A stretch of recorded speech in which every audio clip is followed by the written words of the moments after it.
All right, no pleasantries. The hell with all that. We ain't looking at no numbers. We going straight into it. This is all on the players. This is all on the players. When the coaches put you in position to win games, you can't do stupid shit like quitting on routes, Kyle Pitts, trying to do too damn much. Drake London, fall on the damn ball, Taquan. This is all on the players. Missing field goal kicks. And you wonder why Arthur Smith, he's handing the ball off for 45 times a damn game. It's because of this. You got a guy and Cornell Armstrong who got more common sense than players who've been in the league 2 years.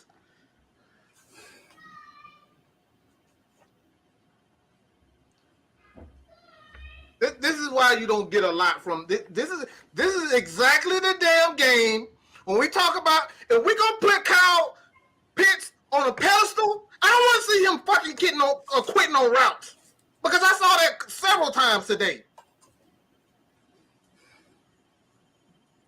Drake London, what the hell are you? What are you thinking?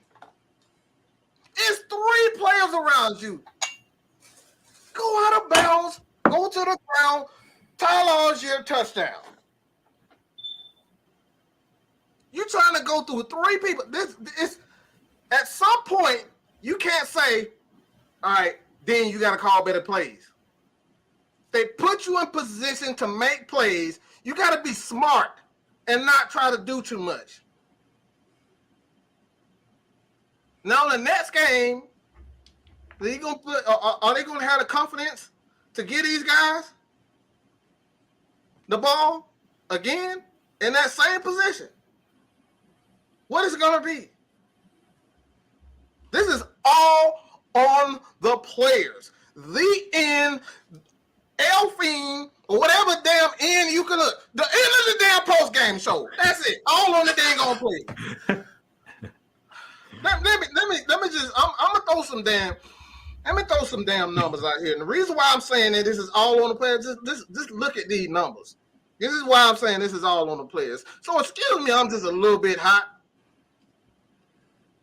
Okay, just 129. We know we in the pass ball, but 200 and 101 yards, 2 touchdowns, over 300, well over 300 yards in total yards.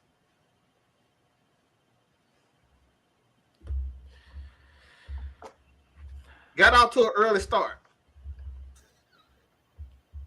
Early lead, I mean. And you in positions to score touchdowns, and we have foolish mistakes all on the players. This is why we've been saying for quite some time that this is elite coaching staff. Because this is the day when we saw that Kyle Pitts wasn't ready to be a superstar. This is the day that we say that Taquan Graham and those guys, they're not ready for that next level. Because you can't do the things that we saw today. We got to throw Young Wei Koo in there. Come on, bro. That's a 40-yard field goal. What are we doing? Just all on the players. That's all I'm going to say for right now. You guys good. I see a lot of people saying, why didn't we run the ball late in the game? I got one question. Didn't y'all say they ran the ball too much? Dude, what you always say, when opportunity arises, what do you have to do? You got to capitalize. Like this game right here, like you guys said, we had a couple games where it's like, I'm not mad about this loss. This match I'm very upset about because this is a game that gives coaches gray hairs right here. Because it's like,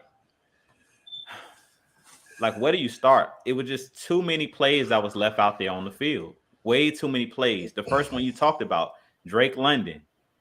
He's doing too much. One thing I can say about Drake London, he's a great player. And sometimes he's like he's one of those guys that's ultra competitive, but you got to know when the play is over. And that was one of those plays where you got the first down, just get out of bounds. It made me get almost like the PTSD when I went back to the Marcus Mariota fumble against the Saints in the red zone, where it's like, okay, that was the play that changed the game. Well, I always talk about those 3 to 4 plays. Well, we made those 3 or 4 plays a day, and we got none of them went our way. Taquan Graham don't want to dive on the football. He wanted to try to take off after I just did a video about the dude a couple of days ago. And this bonehead would have picked the ball up and try to sprint down the field. You ain't Dion. You ain't damn Devin Hester. What are you? But it all goes back to the small, intricate details. We always talk about it. If you do the fundamental thing right there and just dive on the football, we got possession of it. He want to pick up the football and try to sprint down the field. Didn't even get touched or tackled by anybody and fumbled. That's why you play defense. That for that reason right there. So it's just like this was one of them games, like you said. I agree completely with Mike 100%. This is on the players. This whole game was on the players. Dropped open, passes, picks on that one play. Everybody going to blame Marcus Mariota, but if you listen to the telecast, they said this is a post route. Why are you going fading towards the numbers instead of keep running down the field? He had the man beat. All he had to do was keep running. So it's just like we're gonna put that on Marcus Mariota as an overthrow, but it wasn't an overthrow. Pitch just started fading instead of kept running down the field. So it's just like it was too many miscues in this game. Way too many opportunities. Like the Falcons, this is another one of them games like the Saints game where you dominated pretty much the whole game. And then when it was time to finish, as K-Styles always talk about 60 minutes, and that's why he holding his head. 60 minutes, we just didn't finish, man. This is one of them games, like I said, it gives the coaches gray hairs. These type of games right here, this is where you got to be patient as a coach because this is where you want to rip your hair out during when you're looking at film. And I'm just going to leave it at that. I'm going to let K-Styles, because K-Styles look like he have PTSD right now.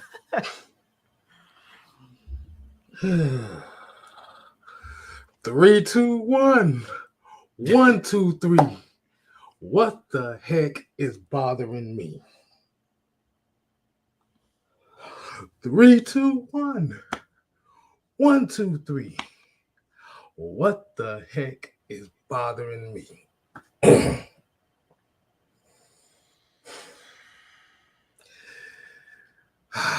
This is just, what do we always say, fellas? The small, intricate details of the game.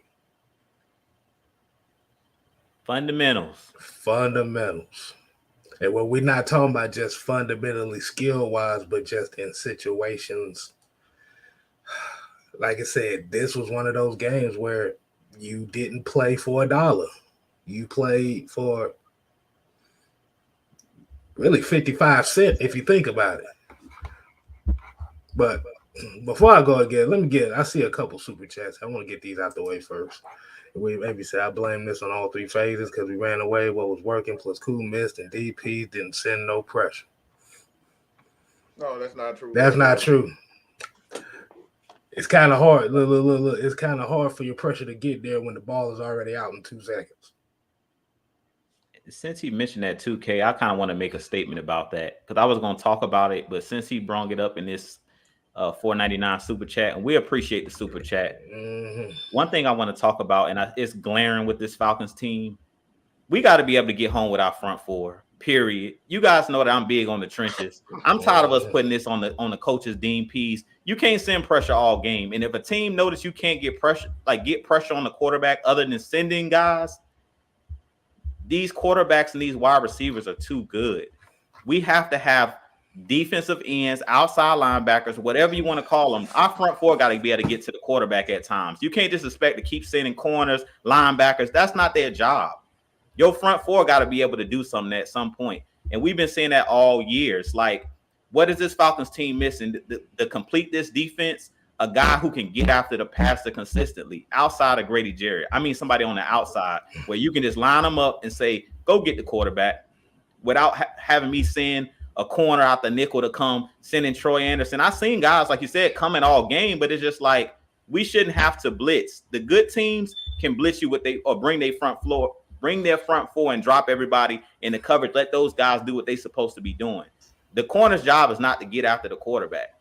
That's your front four's job. So that's one of the biggest glaring weaknesses of this Falcons team is, yeah, Dean Pease can scheme up the perfect play, but I've mentioned this before. What doesn't happen when you don't get home? When you send the blitz, which we've been seeing all year, the middle of the field is still a problem. Y'all told me these coaches lied to us saying, oh, yeah, Michael Walker's getting better. Yeah, we don't need Deion Jones who can cover man-to-man.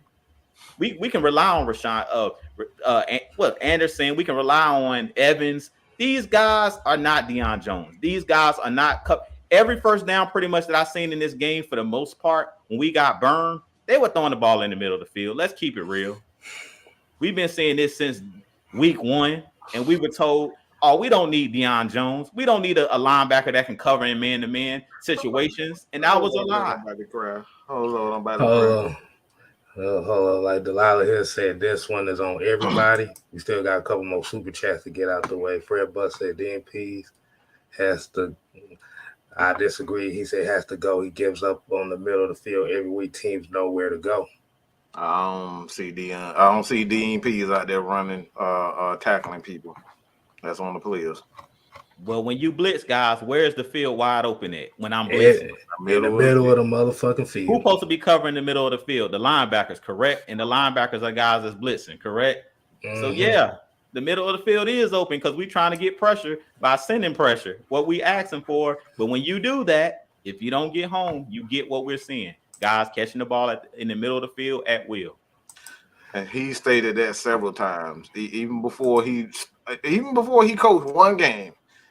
Everybody was asking him if he was going to blitz a lot. He's going to be a more aggressive because that's what everybody wanted because Dan Quinn didn't do it. He didn't blitz a lot. So everybody wanted a much more aggressive defense. This is what we get. I have no problems with how he called the game. We have to remember, all three, we got our top 2 corners are out. So let's just keep it real. A quarterback like Justin Herbert, when he sees that you have a third, this guy just came off the practice squad. Let's just keep it 100. He just came off the practice squad. They were bound. He was bound to find a weakness somewhere. They found the weakness. Like I said, at the end of the day, this comes down to situational awareness. You got to understand you're down. Don't try to be Deion Sanders and take it to the house, bro. You 300 pounds. You gonna get caught. It's just gotta understand. And I feel bad. The person I really feel bad for is 2 people that I really feel bad for. Rashawn Evans played like a freaking man possessed today. This dude was all over the field. He read every play. I know he's not going to be a great cover. So I'm not expecting him to be a great cover guy. That's never his strength.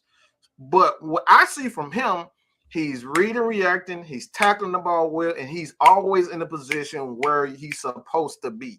That's what you want from a guy like Rashawn Evans.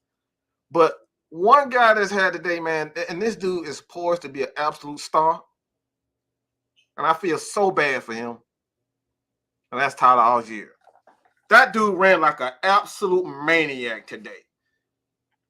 He deserved that touchdown. Drake gave it away. That was an easy touchdown. We were going in. All he had to just step out of bounds. You right there. You got the first down. Step out. Get the ball back to Tyler. Bam. Again, these are the small, intricate details of football. Everybody can sit up and say, we should have sent more blitzes. We should have threw the ball to this guy, that guy. When you got an opportunity to capitalize and you have that momentum, they couldn't stop the run.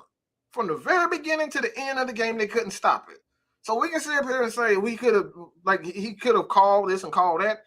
Look, that's just an excuse. When you have the momentum, that is an excuse. Period, point blank. You had the momentum. If you play smart situational football, we're not sitting right here. Even we can say it about Cool. Kickers, we know kickers are fluky. Even him missing the field goal. We can't count on that every play, every game. But what we can do is playing smart football. understanding you're right there. You got the momentum. So it's not the fact that Drake messed up. It's when they messed up and understanding that situation.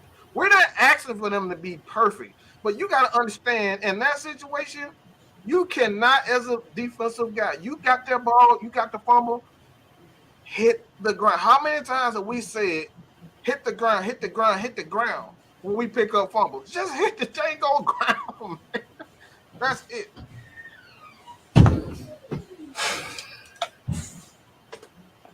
This is the first time I seen K-Style this quiet. I ain't even gonna lie. I ain't never seen him this quiet. That's the crazy thing. Hold on, let me get this $10 chat right here. Taekwon was a running back in high school, should have known to cover the ball. There were a few plays that were game changing negative for our Falcons. We stopped running the ball in the second half. The way he was running could have fooled me. I ain't know he was a running back. The way he fumbled that football, he could have fooled me. I was like, bro. He just dropped the ball. Just dropped it. How you make yourself fumble? Come on, dog. Shaq and the fool. It ain't like I said. There's not enough plays that you can say that he could have called that would have. Again, I've seen. Look, and I'm gonna get on this Monday. We're gonna talk about this. But Kyle Pitts needs to step up. He's quitting, and you heard what I said. He's giving up when things don't go the exact. If the play isn't drawn up exactly the way he wants it, Kyle Pitts gives up. He got to fix that now. Because if you want to take it to the Julio, if you want to be Tony Gonzalez, I can't see you half-assing on routes. Giving up because the ball wasn't perfect. Get your ass, look, you 6'12", 2,500 inches, okay? Dive. I need you to do things that are outside of what your job is. And what I mean by that, go way beyond what you're asked to do. That's what great players do. When Kobe Bryant was a player, guess what he was in? In the damn gym, shooting 1,000 shots every damn day. So I need Kyle Pitts. If he want to be that superstar, he needs to take it to the next level. He needs to go beyond and way farther than what other players are doing. I'm not seeing that effort. I'm not seeing the superstar effort from Kyle Pitts. Can he get there? Absolutely. But I need to see him work hard. I'm not seeing him working hard. Right when I was about to gather my thoughts here, Mariota was 12 for 23 for 129 yards. Now, that's barely above 50%, but what if I told you that 11 of those, out of those 11 incompletions, 5 of them were passes that were dropped that could have resulted in first downs?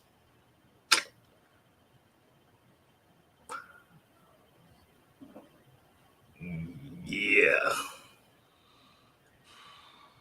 But at the end of the day, man, when there was plays that needed to be made on the field, we just left it out. We just left plays on the field, man. Taekwon. I gotta give your ass to sit your goofy ass down the wall for this one, bro. I don't know what the fuck that was. You and Drake London, I don't know what the hell happened there. Like I said, and the bad thing about it was Taekwon actually played a good game up until that point. That's the fucked up part about it. Because, like you said, they gave up 91 rushing yards against this San Diego Chargers team.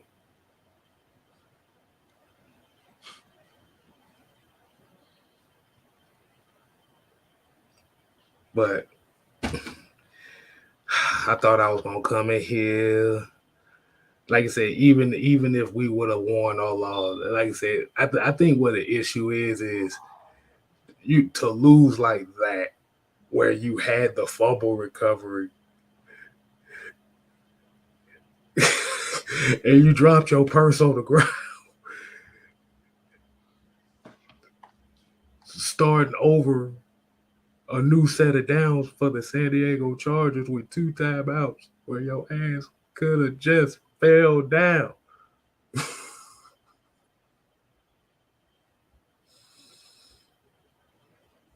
Damn. The reason why I'm really upset is because what I saw earlier today. Nobody respects this team. You gotta go take it.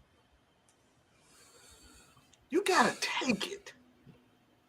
You gotta make people believe in you. That ain't the way to do it. Half-assing on routes, and I don't give a damn what nobody say. He fucking quit. Kyle Pitts quit on several routes. Cause I think I remember that one. I meant that one that you was talking about, like you said, that post route. Yes. When he got okay. So if anybody, for your homework, y'all need to go back and look at some of this game and see where they're talking about. There's about 2 of those deep shots where Kyle Pitts didn't come off. He didn't come off the line in that full sprint. That's what I was talking about. You remember what I said about having the slot receivers, those guys getting off the ball quick? That's the problem. Right. That's why Mario is holding the ball a lot longer. The receivers are not getting off quick. And this is when we're talking about Kyle needs to take his game to the next level. He got to find a way to get off quick. It's on him now. Right, man. Like you said, and this is why you saw in that third quarter where the Falcons went right back to running the damn ball. Because, like you said, the wide receivers weren't really helping today. They did on the first drive, but I don't know what happened after that first drive. It just was a bad day for the wide receivers and tight ends today, man. Like you said, we got a short week because the Panthers is coming up Thursday. Algier was 1 yard away from having 100 yards. First 100-yard game. Cordero Patterson trucking motherfuckers as if his college team lost Saturday. He trucking motherfuckers out there. Like you saw the effort. Matt Hennessy playing left guard, bro. He looked great out there before he got hurt.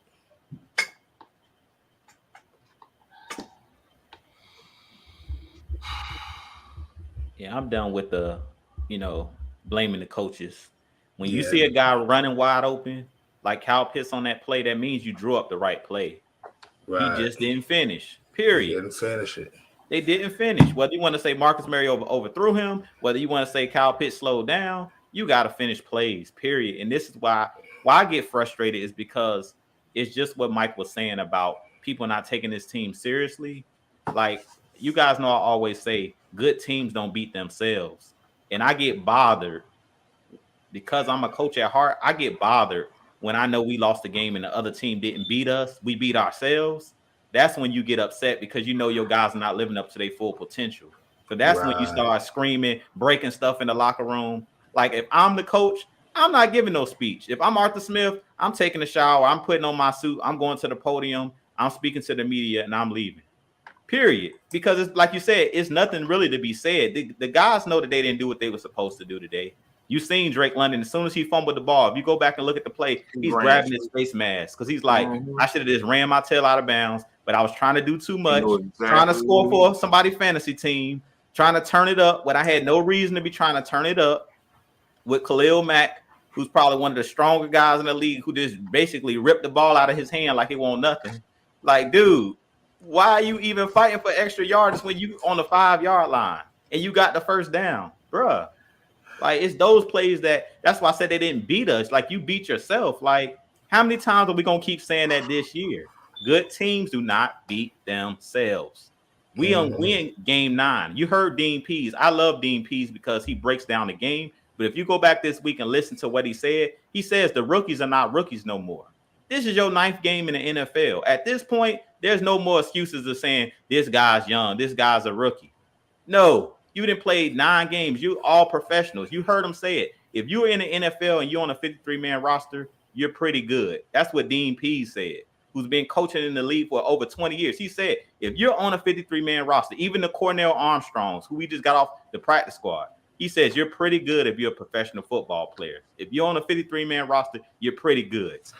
So that means it's up to you to go out there and finish these plays. You can't keep putting it on the coaches. Today, they drew up the right plays. Our guys just didn't finish plays, period.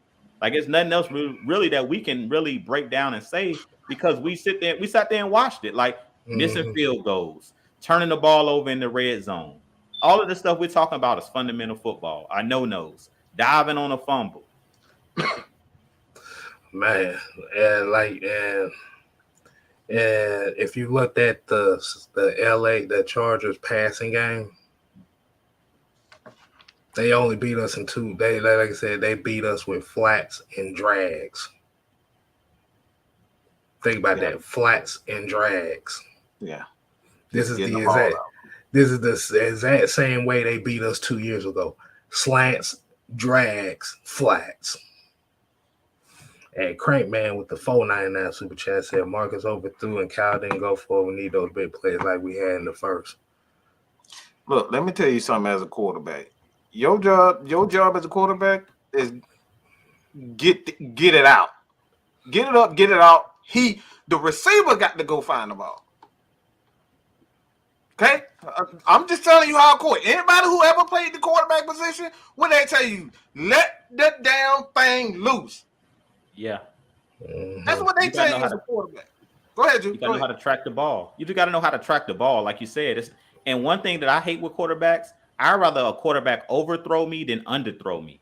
So Kyle Pitts has no excuse, because if he underthrows him in that situation, then you create a situation where the ball gets intercepted, because he was way past the guy.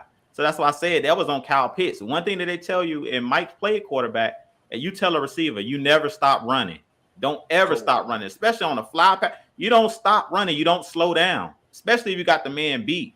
Like I said, if I underthrow you, that's the quarterback's fault. The quarterback is taught, as I was saying, let it rip. Throw it out there. Make the receiver go get the ball. Now, if he overthrow your ass about 20 yards, then that's a quarterback fault too. Yeah, about 20 yards. Yeah, that's one thing. That's even with that case, now overthrow me to underthrow me. You underthrowing the ball, hit the dirt before it get to me, we got a problem. Right. And then here's a comment right here that says, we could have ran the damn ball on the last drive. But here's the thing, though. And you was one of the main ones, Eric. Why they not throwing the ball? Yeah, I got screenshot ability. I think I do have screenshot abilities.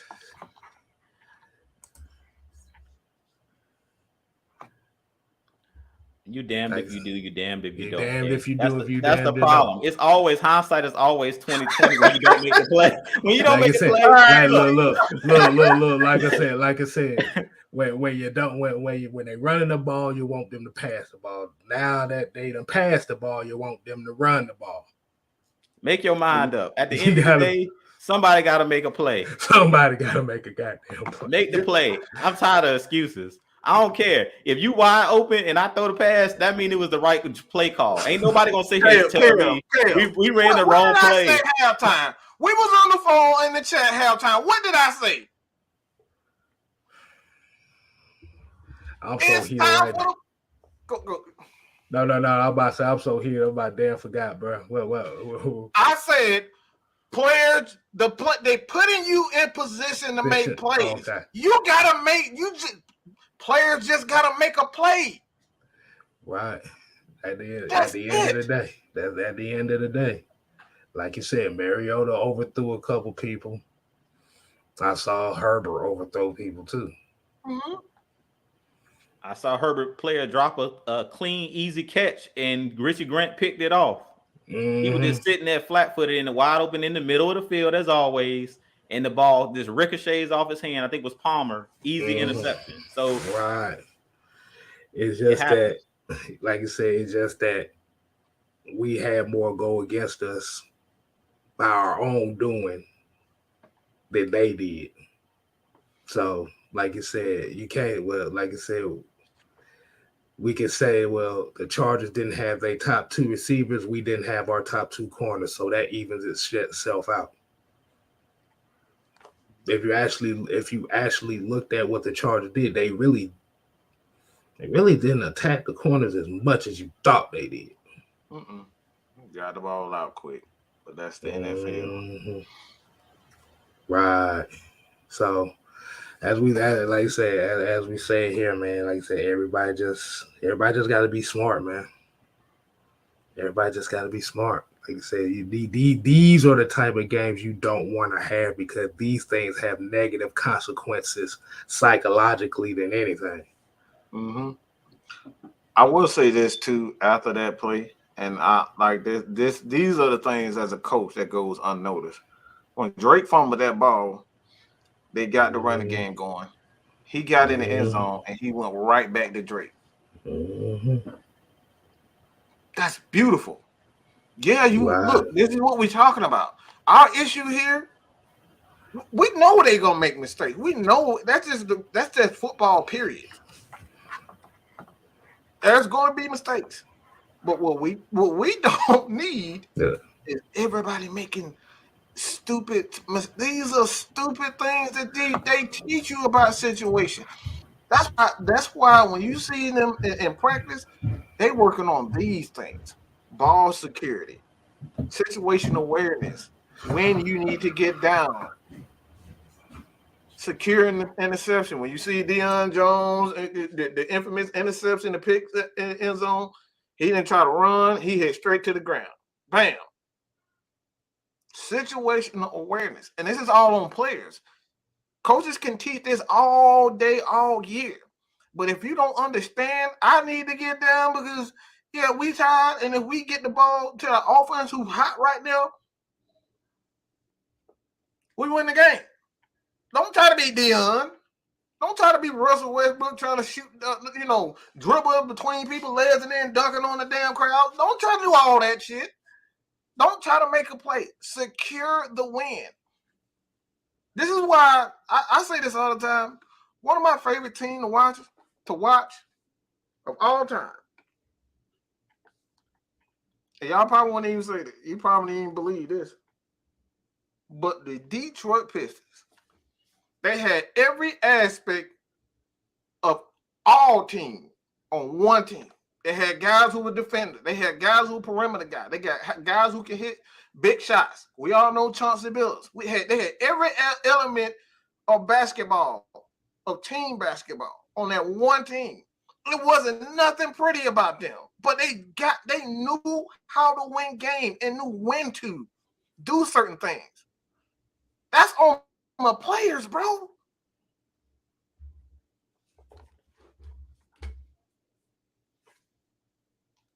Spurs is another team too, but like this is what we talking about. Like this is what we talking about when we talk about getting to the next player, to the next level as a player.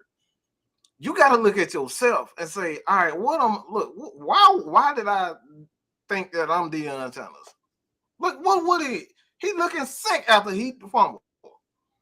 Drake looked sick after they know better than this. That's the crazy. They knew that they did. Like I said, I'm not gonna blame this on Coop. Like I said, we can sit up here and talk about we hit that field goal, but look, that happens every game. Look, I about to say because you can't even really say about Coop because there's actually 2 plays that happened before that missed field goal. We talked about the Drake London fumble. We talk about that phantom ass tripping call on the Cordero Patterson touchdown too. Yeah, that one too. But at the end of the day, man, like I said, you gotta play smarter out here, man. Like I said, this loss wasn't on one guy. It wasn't on one aspect, it was on the whole team. This was everybody. And these players, and this is a good way to test their metal because you gotta turn around and do this shit on Thursday. So you ain't got much time to wallow on this. Mm-mm.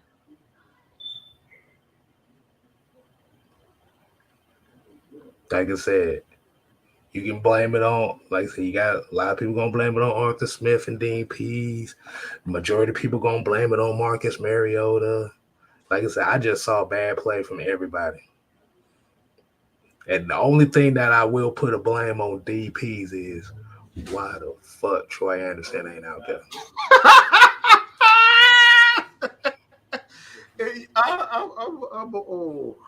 We're gonna break this down on Monday, but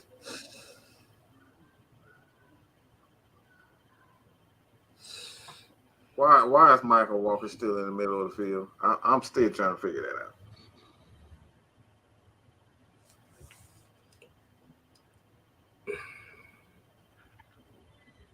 Just bad things happen when he's in the middle of the field.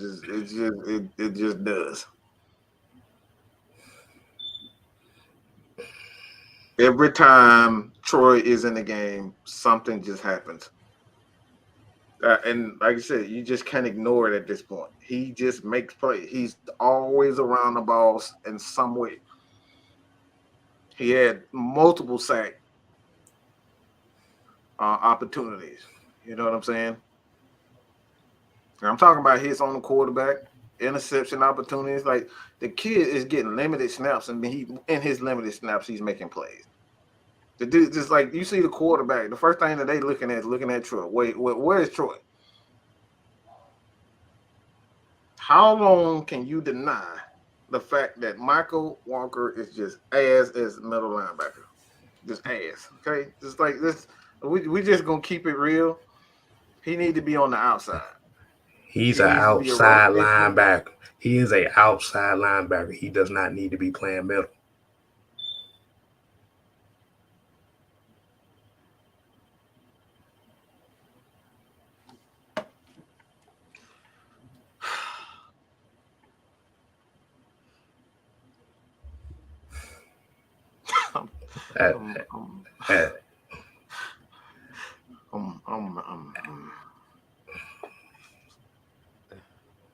All I gotta say here, man, like I said, you gotta turn this shit around.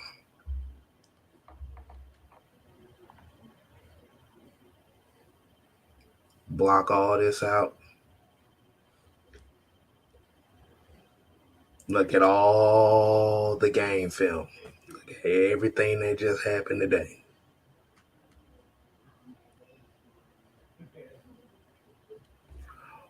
Point out every bad play that every player did and hold each player accountable.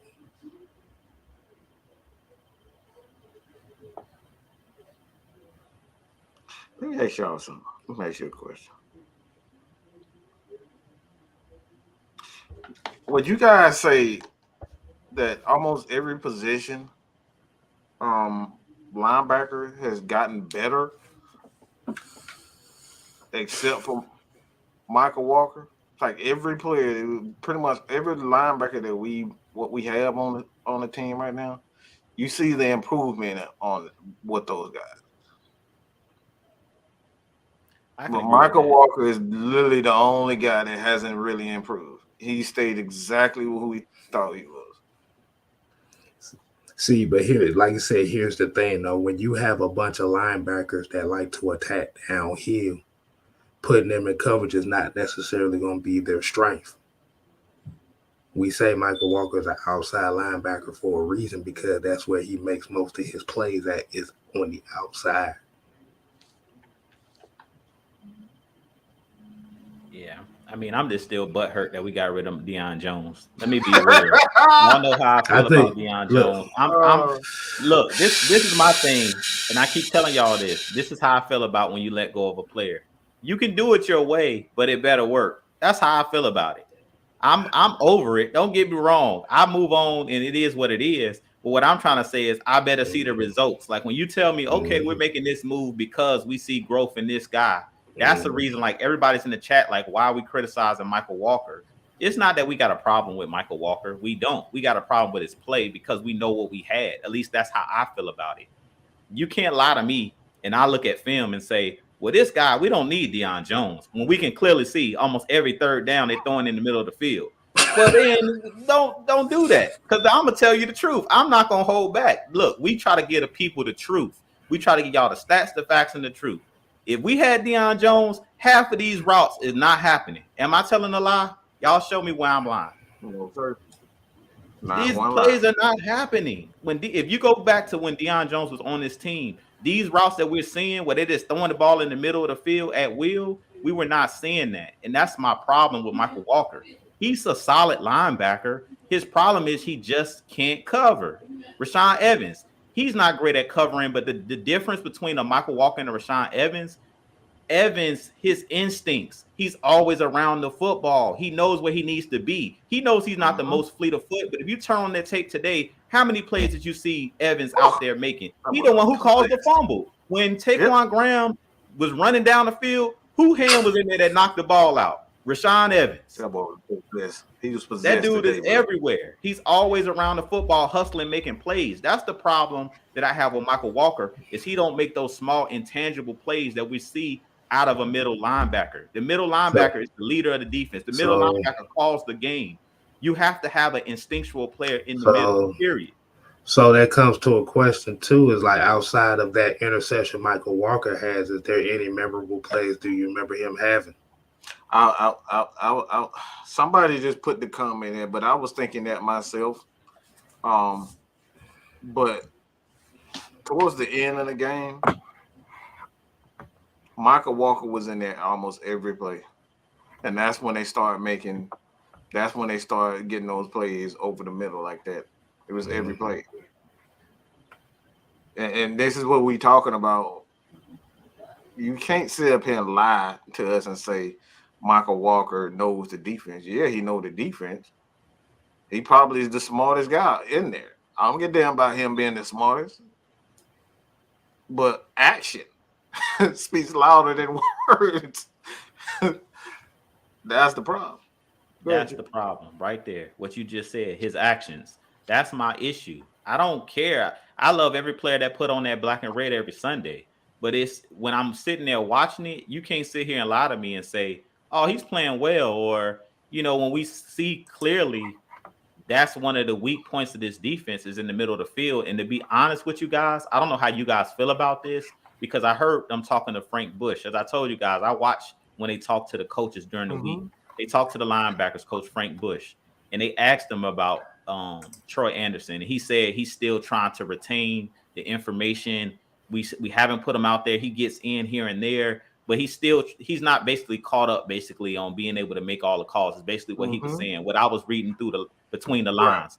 What would I do if I were the linebacker coach? I'm putting the Mike in Evans helmet because he did that in Tennessee. I'm taking Michael Walker off the field and I'm letting T1000 and Rashaan Evans be on the inside, and I'm letting Evans run the show because Evans know how to call the plays. He's a leader. He's done that at Tennessee. He has the familiarity with Dean Pease in Tennessee. Let him call a show. We've seen him call a show when Michael Walker got hurt. He had the mic in his helmet. Let him call a show and just put T1000 right next to him and let him be the Deion Jones to Foyer. Remember, Deion Jones had the mic. But at one point, they passed it over to Foyer and let him make the calls. But who was still in the middle talking? Deion Jones. Foyer, we need to do this. Players still this. You don't have to have a mic to be able to lead a defense. That's my biggest issue. If y'all think that Michael Walker, he doesn't have it all together, give it to Evans because we see that he does have it. He's done this. He's a veteran. Give him the mic. Let him have a mic in his helmet and let him, call out the plays.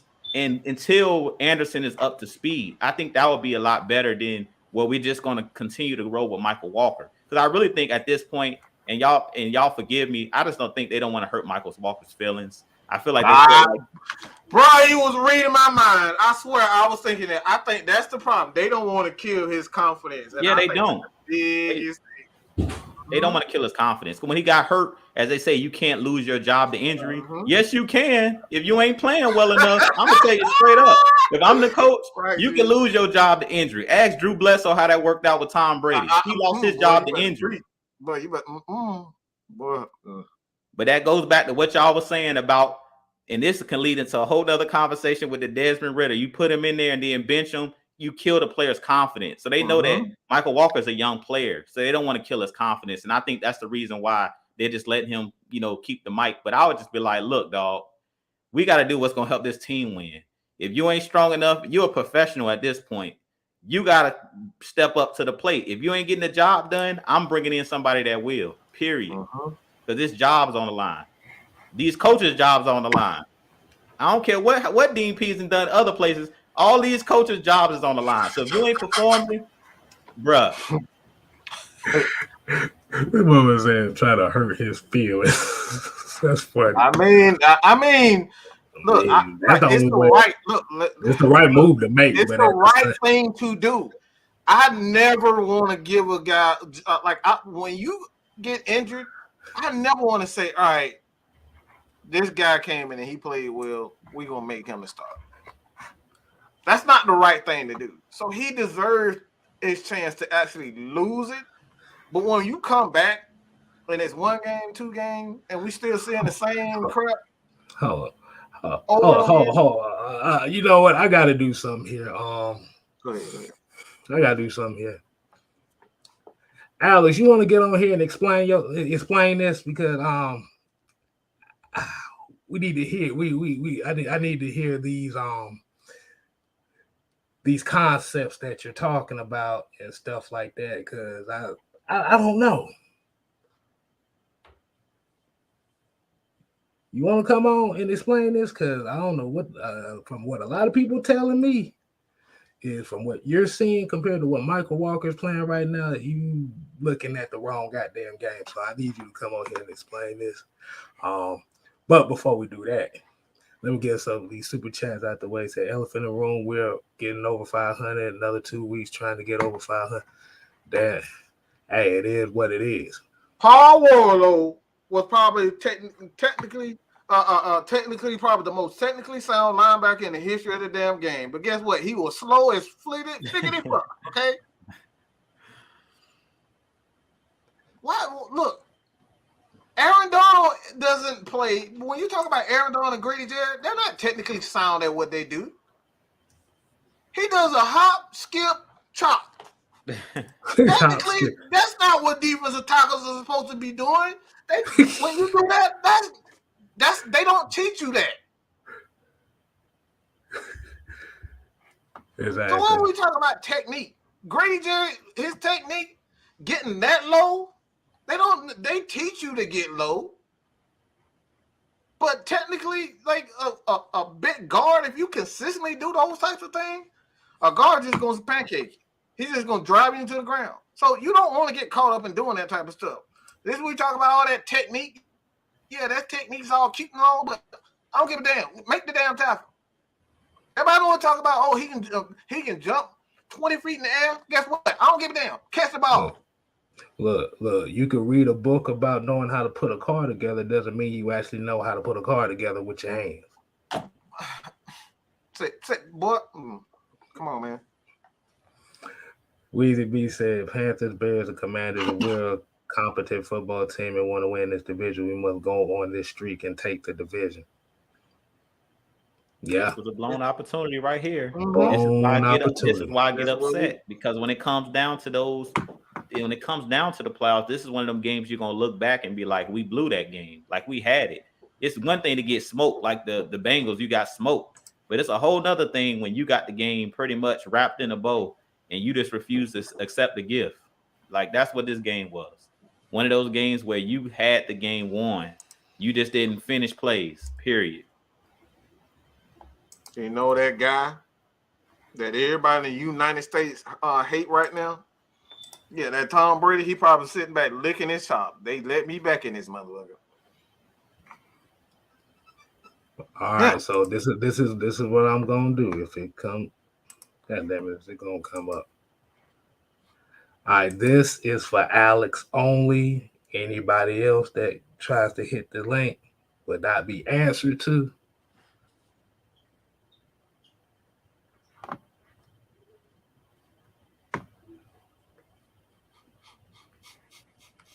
Links in the chat, my brother.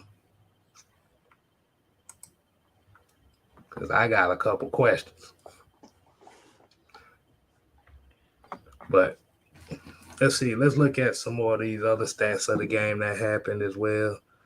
Like you said, time of possession for the Falcons, about 32 minutes to Chargers 28. Equal on first downs, less penalties, equal on turnovers, gave up 2 sacks.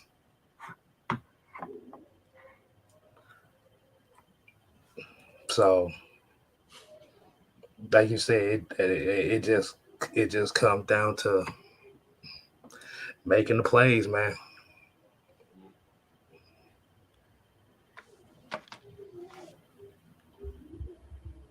Bro, And who knows if Drake London runs out of bounds on that play instead of trying to get extra yardage, will we be having this same conversation right now?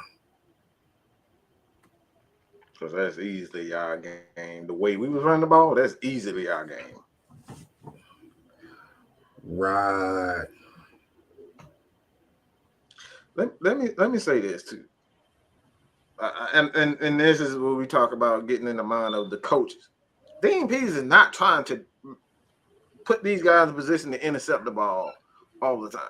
His job as the defensive coordinator is to understand the team. What I mean by that, he knows that the Chargers want to check the ball down. But them checking the ball down actually plays to our strength because what we want to do is run the ball. So them completing passes is not necessarily a bad thing. Them catching the ball is not necessarily a bad thing. His job is to make sure he shorten the game as much as possible.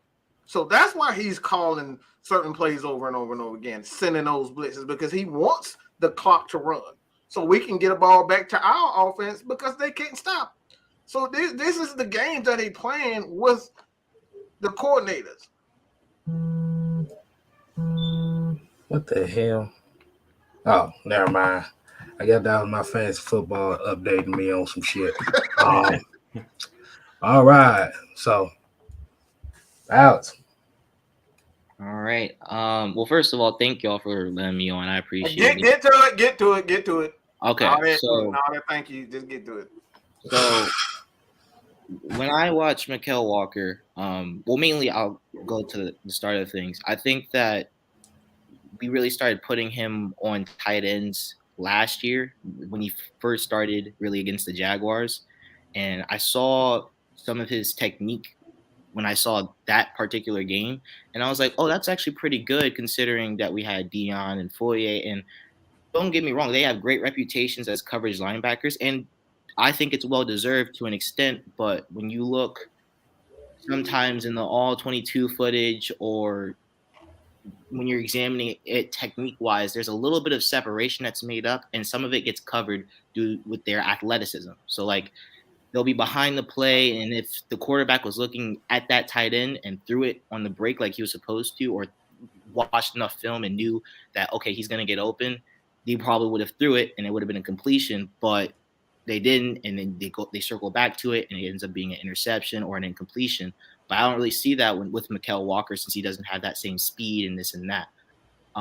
He does lose his matchups sometimes, and I saw that happen with Gerald Everett, but he's been on a hot streak versus tight ends and different other DBs in general.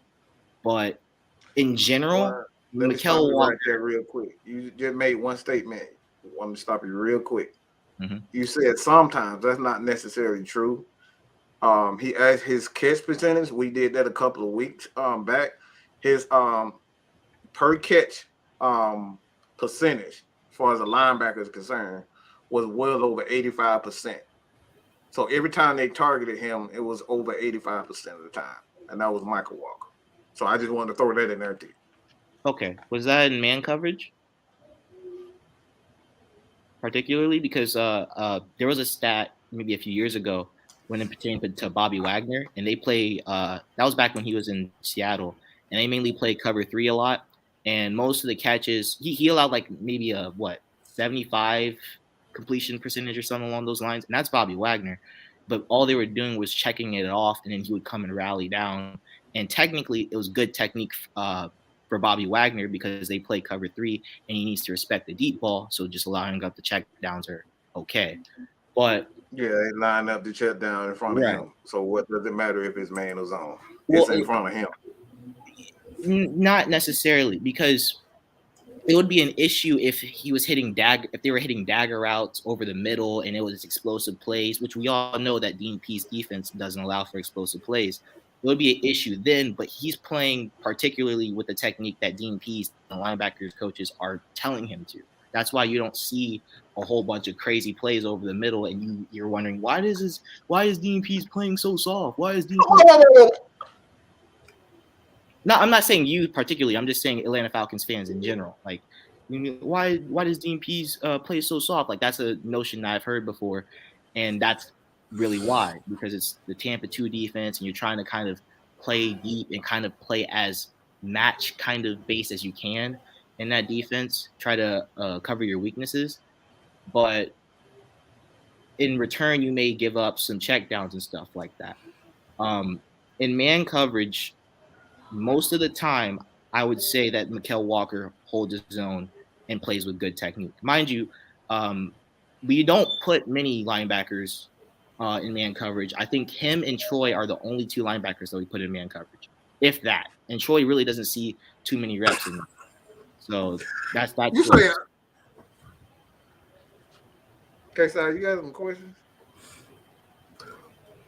Oh, because I was about to say, man, rather it be man or zone, like Mike said before, they still throwing in his direction. This is the same thing that everybody used to get on Deion Jones about.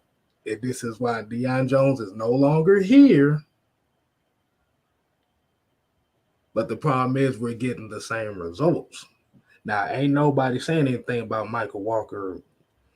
Ain't nobody, like I said, we said Mykal Walker is better fit as an outside linebacker only because it doesn't allow him to think too much. See, like I said, you may be talking about the techniques and stuff like that. The main thing that a lot of people are seeing, they're seeing the mental aspect behind it. Because like I said before, you can know how to build a car, but if you don't know how to use tools, what the hell's good is that knowledge? Go ahead, Mike. What good is technique if you do the shit 2 seconds too late? That is fair. That is fair. That's the problem. You see what the issue is? If you got great technique, but if you the middle linebacker, and this is what we talk about in quarterback, and this is why I was saying about Marcus Mariota early in the season. You have to be able to think fast. You remember that game? Y'all remember that thing? Think fast, think fast. If you ain't think fast, you gotta get popped upside in the eye. Yeah, you gotta be able to think fast. Yeah. So you have to be able to digest it, see it, dissect it, and hit it. The great players can do that. So you might be you're probably right when it comes down to his technique. But if it's 2 seconds too late, it doesn't matter. Mm-hmm. Right. I first of all, I want to just say, in terms of like versus the run, in my personal opinion, I fully agree with you guys. In terms of him not being able to think as fast as I would like out of a linebacker and trigger as fast, that to me is fully fair. And that's why we brought in Rashaan Evans. And honestly, if Deion was here, he would be blowing this stuff up. Or I would be saying other words, but you get what I'm saying. You know, Deion does his job. Troy, actually, I wouldn't really say he does. But you get the point. Like, the veterans kind of are those guys during versus the run. But I do want to give props to Mykal Walker because, yes, you could say, oh, well, it's technique. But at least if we're talking zone coverage, you can't really just stop the deep ball and stop the check down at the same time, or else you're gonna have to call a different coverage. And that's just the nature of the NFL. That's what happens with Deion Jones. It's what happens with Foye over in well, he plays the deep middle role, but still, it happens with Foye. It happens with Fred Warner. It happens with Bobby Wagner. It happens with all the linebackers in the entire league when it's specifically zone coverage. If we're talking man coverage and he's getting sliced up and you're seeing corner routes or over routes and Eric Harris, he's performing like Eric Harris versus the Pats, then that's a different story.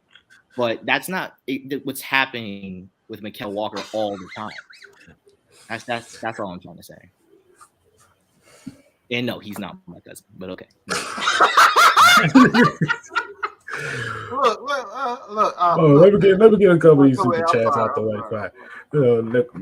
Nicholas Stewart said, "You right, but what kills us on check downs is the extra yardage. 1st and 15, and they get 12 on check downs. And the bad breaker got to come up and make the tackle."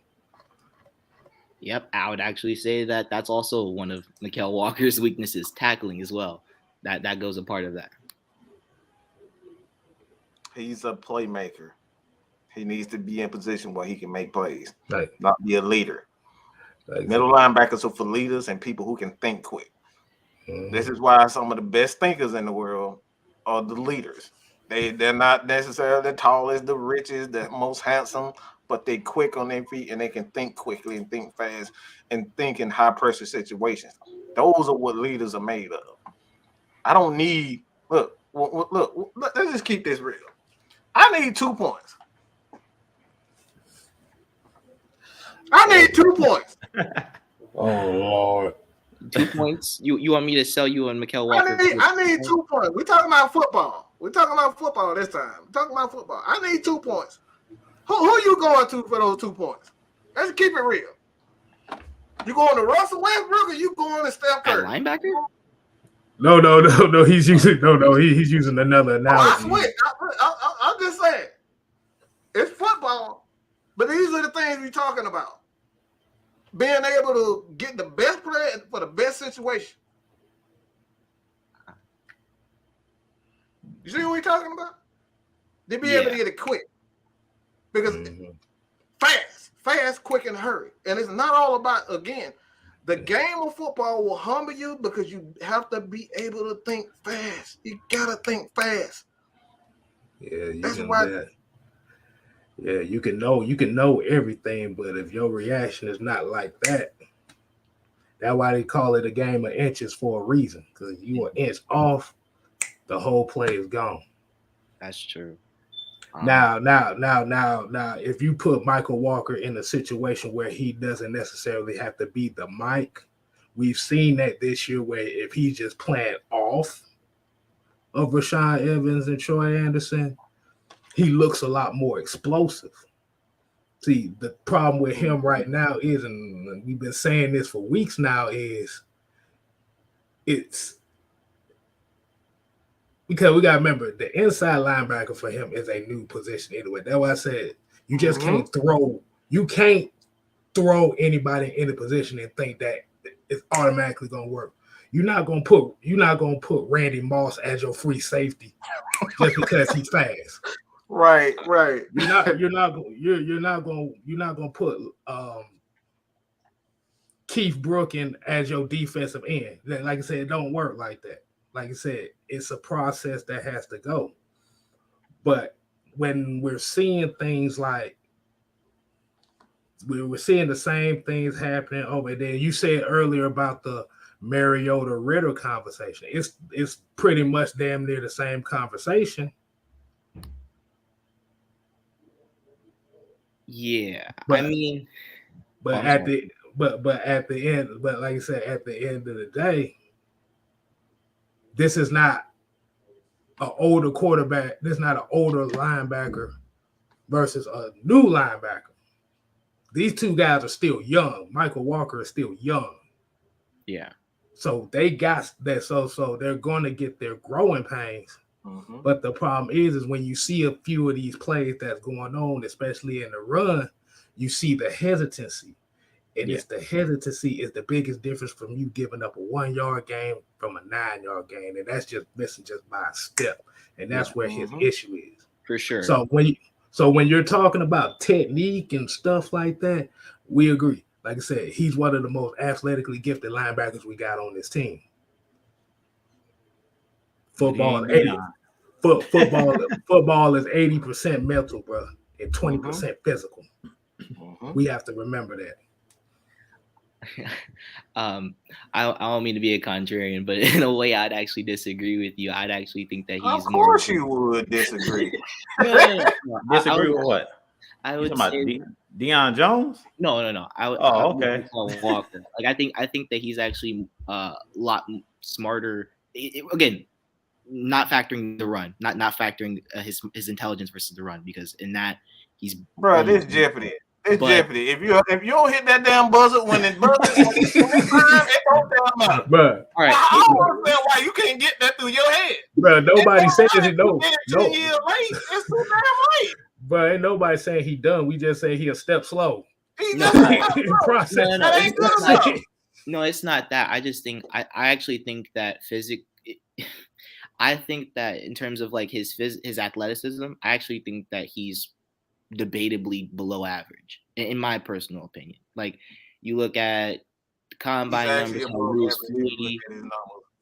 Deion Jones was he was the linebacker that was exceptional. Nobody has had like a combine at that position like a Deion at the middle linebacker position. For sure. Like and Foye. Yeah, Foye and Deion, Troy Anderson, they're all crazy specimens. But I would go to say that for our linebackers, he's more average, if not below average, physically speaking, and more like what you would expect out of like a quote unquote bruiser. But I wouldn't say that he's a bruiser either. But I think that the way he wins, with the exception of the run, is mainly mentally. Like versus the run, he's almost brain dead. But everything else, I would go to say that mentally he plays things just how you want a linebacker to play it.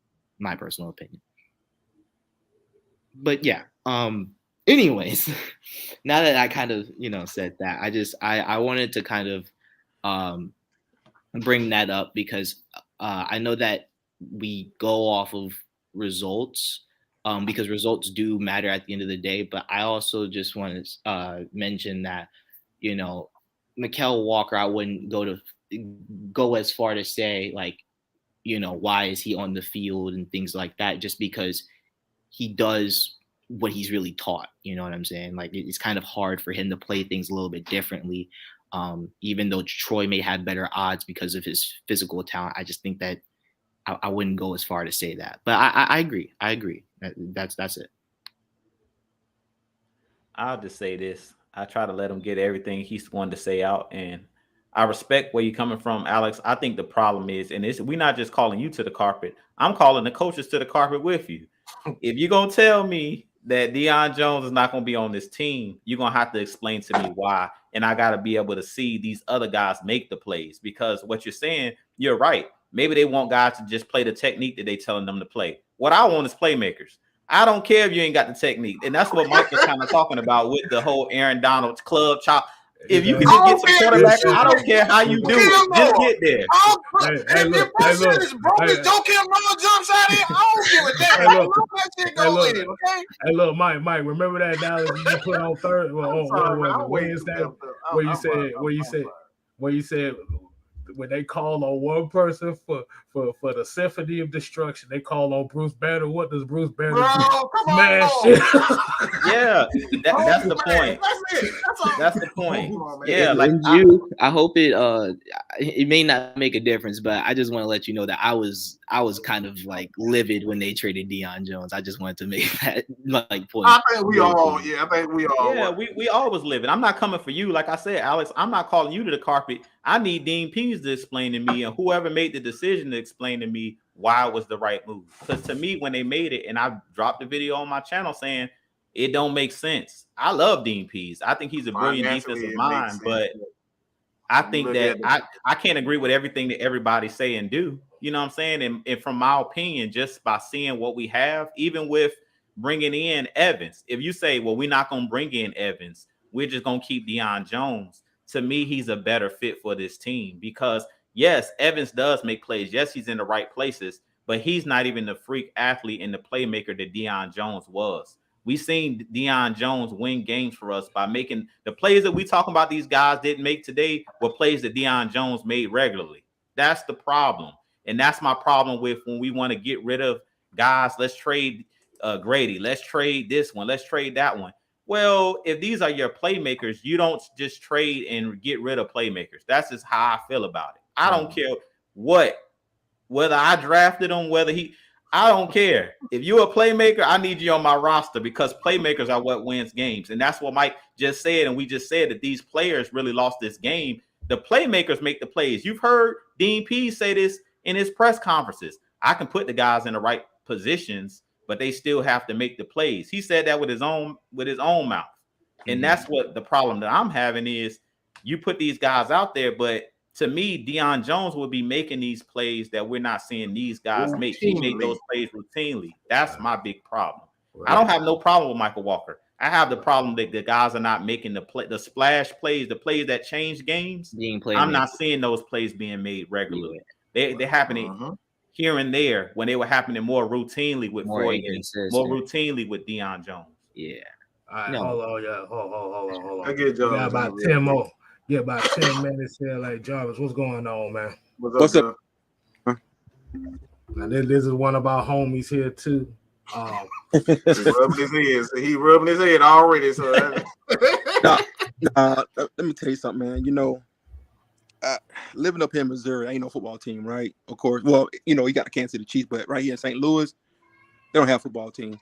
So when I get ready for Falcon football on Sunday, I'm excited. I'm very excited. I come in, I'll be like, okay, especially if a game that I know we can do what we're supposed to do in the game to win the game, I'm very excited. So when I sit down and I watch TV and I see that being almost 700 miles away or 800 miles away up here in Missouri, that's hurtful. You feel me? I can't go to the stadium, or I could, but that's a lot of flights and everything back and forth to the stadium. But irregardless, I want to point out something. I heard Alex talk about Deion Jones. What I want to say, and I think Mike said earlier, that boy Tyler Algier, man, let me tell y'all something. He is starting to find his own. And when I say find his own, I'm talking about, you know, nasty. I don't know how to just nasty. Just say booty butt nasty. That's all we gotta say. CP doing this thing. I get it. CP just ran a linebacker clean. No. How my boy said it on next Friday, smooth over. He ran them smooth over. But the running game is what it is. It's the heartbeat of this offense. I agree with you guys. You know, we can't run the ball 60 times in the game. We got to set teams up to throw the ball downfield. I must say something. And Mike, you said it just for this week. I'm saying it for the last 3 weeks. You know, that statement came out by Arthur Smith of, I think, and Dave Ragone. I believe that Kyle Pitts is happy learning how to be a great blocker in this scheme or whatever. Is he really happy being a great blocker? Because he don't gave up on at least 6 routes that I've seen in the last 3 weeks. I'm talking about he is jogging out there. He ain't even running full speed. Motherfucker, this ain't practice. Right. This is not practice, man. You're not doing a walkthrough on Sunday. This is football on Sunday. So, you know, if Arthur Smith stand by his word and Dean P stand by their word, if you're not making plays, guess where you're going to be at? On the sideline. Put him on. If he can't make plays, I'd rather see Michael Pruitt out there playing football. What I gotta say something. You just brought something up. I think that's the problem. Kyle has been he's overexerting himself in them trenches. The reason why I'm saying that is because you're seeing him more and more often going to the sideline for breaks. Mm-hmm.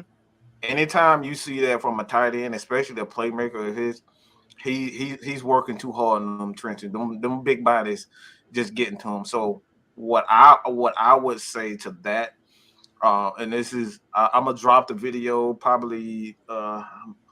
I'll probably drop it tomorrow, but we're gonna start. I'm gonna start focusing on a few tight ends. Okay, and that's Big O from Georgia. we need some guys with that body to be able to, to play with them big boys. When you talk about, look, everybody get a plan until they get knocked in the face, and I think that's what's wrong with Kyle Pitts. Yeah. He's in there mixing with them them big boys, and he's just not used to that physical grind. But, so, if we using the way he needs to be used, he'll be fine. Look, he'll be fine, man. Like I said, it's his second year, man. He always had that sophomore slump. Tony Gonzalez, he talked about the sophomore slump when he was with Kansas City.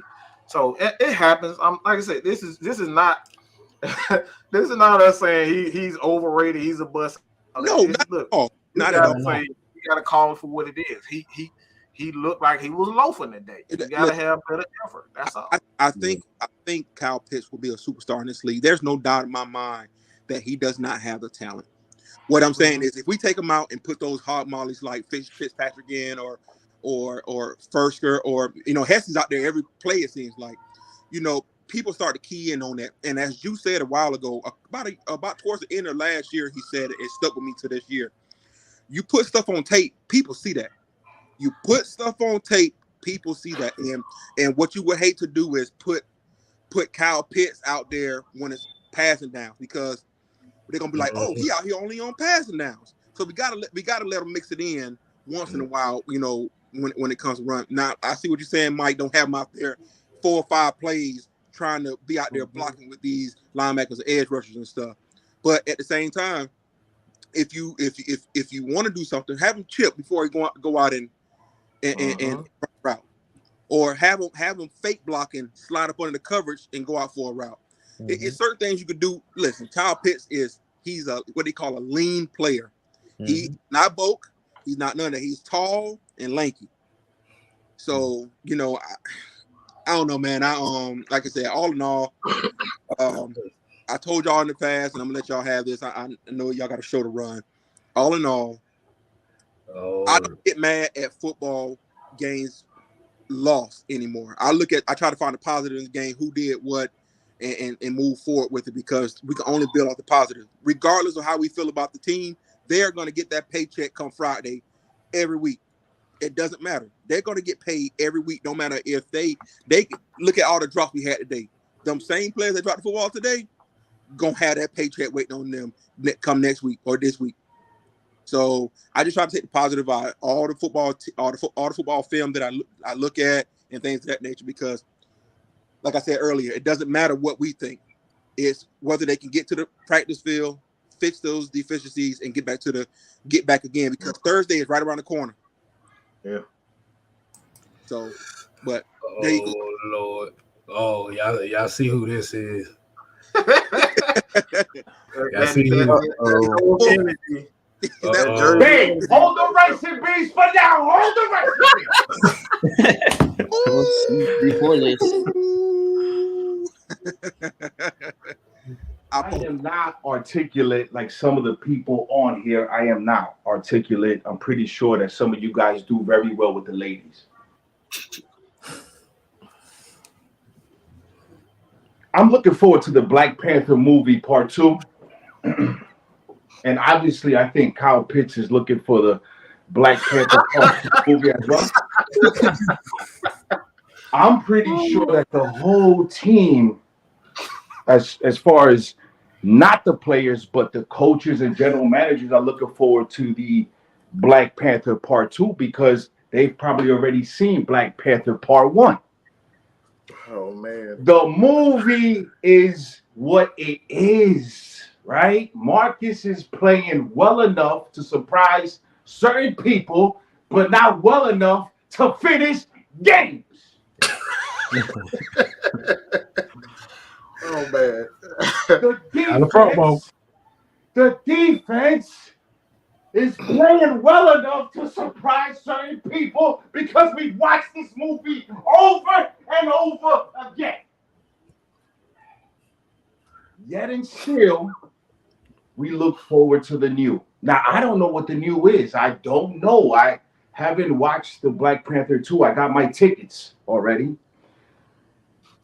I have no clue. But what I do know is that it's a beautiful season because we were only supposed to win 2 games. We were supposed to be number 32. You know who has that slot now? The Las Vegas Raiders. And what were they supposed to be, sir? What were they supposed to be, sir?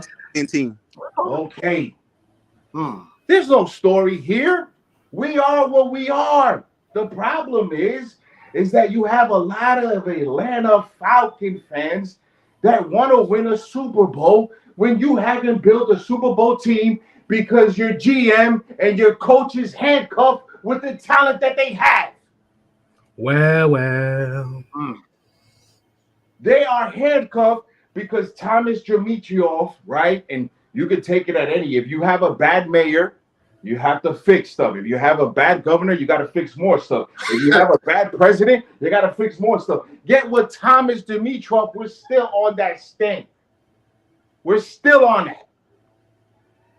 Yet and still, you want this team to be a 10-winning game team, and it's not a 10-winning game team. I'm sorry to tell you guys. I'm sorry to be the bearer of bad news. We are not 10 wins. We're probably not even 9. Oh, and by the way, the Eagles went to the playoffs last year with 9 wins. Yeah, they did. They go to the playoff. Mike said the other day, we're doing what Kansas City is doing, but we're not fast enough. But is Kansas City's defense any good? Oh, okay. I listen to people that are smarter than I am. Yet and still, I just want to say, Wakanda forever. All right, William, man. We got a few more minutes, man. What you got on your mind, man? I know we missed you last time. My bad, man. Disappointed, man. Arthur Smith. My question was, our defense on the field too damn long. We couldn't get critical stops. My problem was, why the hell DPs are keep putting Malik Walker in the middle. Just feel like when Troy Anderson in the game, we play way more better. But I'm blaming this shit on the players too. I'm blaming Drake London doing 2 extras after contact, your ass should run out of bounds. And my thing is, I'm just gonna stop throwing the ball. We had 4 minutes left. All we had to do was beat the clock, run the damn ball. That's all we had to damn do. Because Tyler Hodges want to go over 100 yards. 100 rushing today. If y'all didn't know, in quarter passing with trucking defenders. Like I say, our best strength is running the damn ball. Our weakness is kind of like passing, getting right receivers. Not like our receivers. Even like the coaching style, we got to play more better. I felt like the Chargers played more better today. They wanted to win today, and the Falcons couldn't execute today. So we got a short game next week, Thursday, and we're supposed to win this game. It's a must win for us. But hey, William. But before everybody else answer this question thing right here, let me tell you something. What I seen in the game, and they probably all agree, this is all on the player. I can't really blame this on the coaches though, because did you see all the drop pass? We had 6 drop passes. We had 6 coming into the game in the league. 6 drop passes, and like I told Mike and the rest of the staff earlier, you can't run the ball 60 times. You have to use the running game to set up pass plays down. Right, you have to play action, correct? Play action. Right. And William, you actually seen those players wide open. Yeah. Did you see Kyle Pitts out there jogging? Right. He was galloping. I thought he was Megan Thee Stallion out there. Yeah. Wow. I swear the 4 horsemen about to come out there. But we gotta turn the page, man. I'm off Thursday. I want to go to Charlotte. I'm from Savannah, but I want to go to Charlotte, man. I know it's sold out. Bus tour thing, it got sold out, but I'm gonna go to this game. But it's a must win here. We can't keep going over 500. We got to go over 500. I understand we ain't got the title, the pass rush, but we can't keep playing inconsistent. That's my problem. We got to play consistent. Got to play. I don't give a fuck. All 3 phases. If we can't get to the quarterback, get the critical starts. I just want us to stop guessing. We got to play. We got to win. I don't give a fuck. We up 14 points. You got to win the play. Teams gonna know how we is. Or they get comfortable. The Falcons, they get too comfortable when they can win the first place in the division. We gotta act like we last in the division. We gotta play more tough. I'm sorry to tell you, like we got to win our rest of our games after this. This is about we kill. We got over 500, fellas. I If want you you want to be in the to remember playoffs. in your head. I want y'all to keep a number in your head before I get off here. 7. The number 7. It has been 7 years since the Falcons have had a decent pass rush. If you want to do 10, you can do 10. 7 years since Vic Beasley's 16 and a half sack pass season. The Falcons have not had a consistent pass rush in 7 years from the date from Vic Beasley's 2016 7. So there is a if you want to say consistent about anything, the Falcons consistently does not have anybody on their football roster on the defensive line or edge that can get to the quarterback consistently. 7 years. That is unfathomable. That I'm speechless when it comes to that. But that's just me. And my thing, Hey, we're gonna close it out. go ahead. One more. Oh, Yeah, no, I was just saying, moving forward, Arthur Smith, please be balanced. I don't give a fuck if we getting down curl routes, dead routes. I feel like we need to now be balanced, man. With this week here coming up, we need to be balanced. And Dean Pease, please scheme up some better things. I don't give a fuck if you send the 3 to 2 house. Stop worry about your corners and be blitzing so damn much. Outside of Great Jared, he just feel like I got to step up moving forward, fellas. Though, real shit. let me say this. In case I'm gonna close it out. But I appreciate everybody for joining us. Wolf, Jarvis, Alex, Will. We appreciate it. But we gotta understand what we're dealing with, and this is what we talk about reality. The reality is we have over $60 million in dead cap. Right? That's a reality. And we can't pretend that we're gonna go out and shop in the damn in the damn dumpster, hoping you're gonna find a steak or something in there. Like, come on, it's the damn dumpster. So it's gonna take. you're not go. It's not too many good things you're gonna find in the dumpster. We digging through the trash right now. If y'all wondering, I'm still trying to look in my pockets and find what the hell money the Falcons have. All I see is lint and stitches. Nah, they ain't got no damn money. That's just real about it. Okay, yeah, we're gonna have a few players. We're gonna hit like in the NFL. You may hit on 2 players each draft.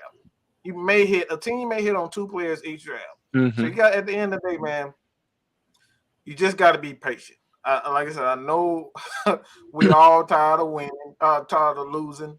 How we're losing, but like I said, they have an identity. They're running the ball well, and they know exactly what they want. So, like I said before, man, this is not going to change over. It took Bill Belichick. Let's keep that real, man. It took him about 20 years to really find his groove as a coach. He got fired in his first opportunity as a head coach in Cleveland. You can go back and look at the numbers. He was god awful, but it took him time to understand and pick up the game. That's what's gonna happen to the Falcons. It's gonna take time, man. These guys are gonna fail. Michael Walker's gonna fail. Troy Anderson gonna fail. You're gonna see Marcus Mariota fail. You're gonna see Kyle Pitts fail. Yep. But this is what we talk about. You just got to be patient. So be patient with the team. And like I said, man, we gonna get it, man. Like I said, bro, we already overachieved. They had us at 2 wins. That's a plus right there, bro. That's plus. Oh, okay, man. style, man. You got one more? You got something you want to say, man? Man, let me go ahead and say it like this, man. As far as the balance, like you said, the wide receivers and the tight ends failed today to achieve that balance. Like you said, with those 6 drops, 5 of them could have went for first down. So, like you said, this is just one of those ones you just have to take in the chin. This is yet another game that the Falcons could have won, but didn't make enough plays to win. Like you said, got a quick one coming up here on Thursday. This is another division game. This is a must-win game coming up against the Carolina Panthers. There ain't no ifs, ands, or buts about it. Thanks. Either if you would have won this game or not, it's still a must-win because you don't want to get too deep down in the division as far as the record. But Hey, all we need is them to lose right there. Oh yeah, yeah. Let The me Succaneers, say this the real quick. Succaneers. I just want That to all the media saying, "Oh, Tom Brady's going to win the division. The Falcons can't win." I Man, just, The hell? I just want to say something before. I just want to say something before you guys close out. I would like to thank everybody for supporting my channel. Thank you so much to everybody, Mike, K Styles, Drew, everybody. But I'm gonna say this, and I'm gonna leave this in everybody's ear right now. I got the knife on me. I'm gonna leave this in everybody's ear right now. I'm gonna leave this. I got the knife on me. I'm Puerto Rican. I keep a knife on me at all times. That's a fact. Listen, right? That's a new Now- that go over y'all head. That's Listen. no, yeah, Let me that- just say one thing. Let me just say one thing, right? Let me just say one thing. We don't know what Desmond Ritter is. We don't know. We don't know that movie. We don't know that movie. We don't know that movie yet. The problem is that you probably want to put the Cub out there. Now, I ask you this. What are the Bucks going to do with their quarterback situation? What are the Saints going to do with their quarterback situation? What are the Panthers going to do with their QB situation? I'll take Desmond Ritter over all of their situations. That's all I want to say. So before you guys want to watch a movie out there, make sure that they produce it well. Because it sucks if you go to a movie for 2 hours and the last 5 minutes sucks. think about it like think Quit about putting it that like BS this. out there, and quit putting that BS out there talking about so. Oh man, we got a chance to get Lamar Jackson next year. Think about it. Ain't gonna happen because Ain't happening. Lamar Jackson ain't gonna fit this damn scheme. Because all he want to do is now be the hero, run the down ball and hold the down ball. Think he down Michael Vick. He's not. I don't know why the damn media got his head fucked up. Excuse my French. Even if he did, I mean, we broke. I'm sorry. we You broke. can't afford you can't afford him. I'm sorry to You be can't- guys. look, We are just broke. like what Jay Cargill told Bow Wow, you can't. Bro, afford I'm sorry. We on that NFL EBT right now. It is what it is. Exactly. You know, Exactly. that's what we got to work with. Pay him $55 million a year. That is your salary cap going right there. So we back at square one all over again. Yeah, exactly. I got 2 words, fellas. Franchise tag. That's all I'm gonna say with that. In the NFL, you ain't going nowhere unless we want you to go somewhere. He can count, he can do everything he want to do. Franchise tag. That's it. Whatever franchise tag the fuck out of here, boy. All right, fellas, I'm gonna take my ass back in, man. Hey, I love the channel. Y'all keep doing y'all thing. Appreciate all of y'all, man. Salute. I'm out. Hey, look, like I said, we definitely appreciate everybody, Appreciate man. Like y'all said, man. It's on to the next one from here. Like I said, throughout the whole week, we're going to be discussing more so about this game, what's happened as far as defense, offense, and what could be done. And I'm going to just say it like this about the Ritter and Marcus Mariota thing.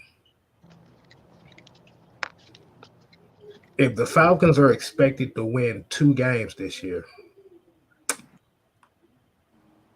and you got a quarterback that's out there taking lumps for the rookie to learn, this is the best position you could be in right now. Because I could use, for example, what if Patrick Mahomes got rushed out early instead of sitting here? We would be talking about the same thing. I just saw the news that Justin Fields broke Michael Vick's rushing record in a game. They still lost by 3. Dang, go. Talk, preach. We see Kenny Pickett throwing picks out the yin yang over in Pittsburgh. You saw what happened to Malik Willis in his first start. They made him throw the ball 9 times in the game. Is Matt Corral available? Oh, he out for the year because he got his own alcohol issues going on. Okay. That man said Matt Corral. Good God, boy. They don't know what the hell going on with Matt Jones in New England. One week he plays good, and next week he looked like dog shit. Trevor Lawrence is the same as that way. What about that Trey Lance situation? That's okay now? He's still hurt. He out for the year. They not gonna see him until next year. I'm Wolf being is violating sarcastic. right now. You know, all Just saying. I'm being sarcastic, Kay. I'm sorry. Oh no, you good. You good. But what we're saying here is, like I said, as Falcon fans, this is a new situation that a lot of people were not used to, and that is called development of talent. These are the growing pains when it comes to a quote unquote rebuild.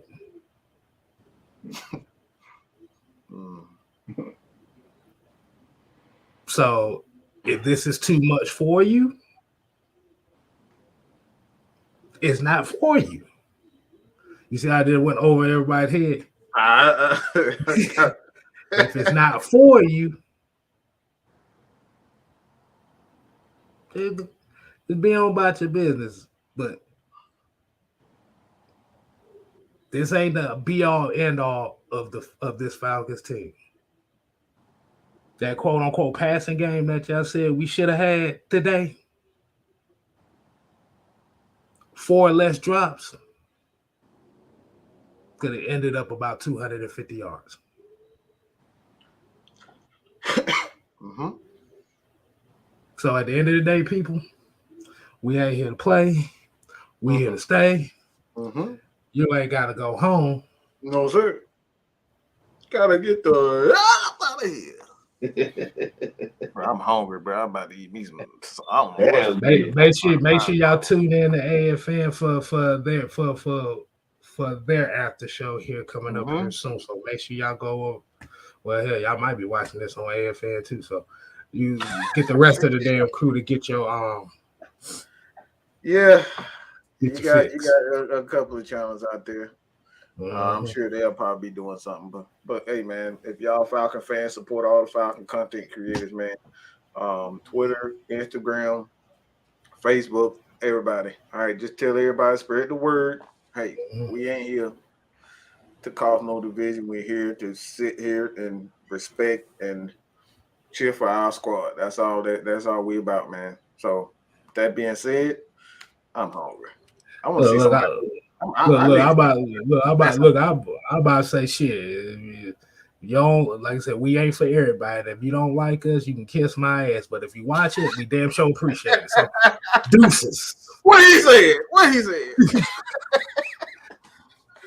Oh man.